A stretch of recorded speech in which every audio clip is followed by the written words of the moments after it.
I'm such a nihilistic jerk half the time. I'm so fucking sarcastic at times, and then at other times I'm so vulnerable and so sincere. And that's pretty much how every song comes out. It's like a mixture of both of them. And that's pretty much how most people my age are. They're sarcastic one minute and then caring the next. I'm just as pissed off about the things that made me pissed off a few years ago. And it's not necessarily personal things, it's rape and violence and... Yeah. I'm pissed off about everything in general. And so all these songs are pretty much about my battle with things that piss me off. And that's just the whole theme of the whole album, with every album I do. They all are basically saying the same thing. I mean, I have this conflict between good and evil and man and woman. It's people doing evil things to other people for no reason. You know? I just want to beat the shit out of them. That's the bottom line. Because all I can do is scream into a microphone instead. One time I read an interview in his office, and I said, Jesus Christ, this makes me look like such a moody, emotional, depressive person. And he said, but you are. I go, no, I'm not. I like to have fun sometimes. You know, it's just like everyone thinks of me as like this emotional wreck, this total negative black star. It's just like people are constantly accusing me of being in a bad mood and always asking me, what's the matter? And there's nothing wrong with me at all. I'm not feeling blue at all. And I don't know, it got to the point where I actually had to look at myself and maybe figure out what people are seeing. And I thought maybe I should shave my eyebrows. That might help, you know. People ask me that all the time. Like, even when I went out to a club a couple of months ago, and this kid just nonchalantly said, just out of the blue, geez, Kurt, why do you always look like you're mad?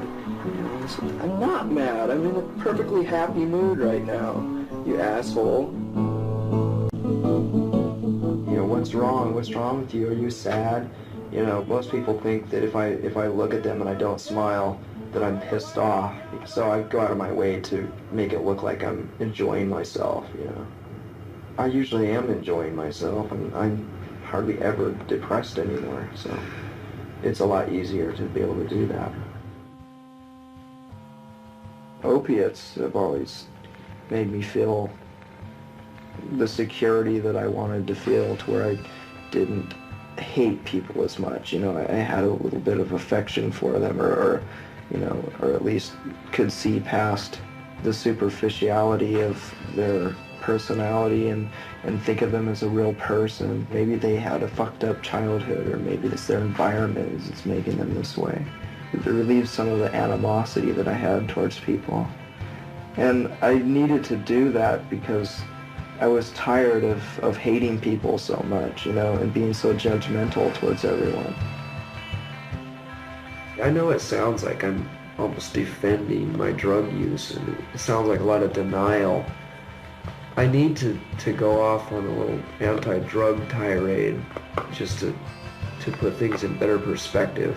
The last couple of months when I was doing $400 worth every day, I was definitely noticing things about my memory, and I knew that eventually my health would start getting a lot worse. I mean, it's the truth though. I was healthier and fatter at that time than I am now. I said, you know, right out that I don't regret it, and I don't, but that's because I used it as a tool. I used it basically as a pain medication to get rid of a pain. That's the biggest reason why I did it. And in that sense, I don't regret it. But anybody else who's going to get addicted to drugs are obviously going to fuck up their lives eventually. If it doesn't take a year, it'll be next year, you know. Well, it's so obvious. I mean, I've seen it happen with every person that ever gets strung out. It's a typical classic case that drugs are bad for you and they will fuck you up.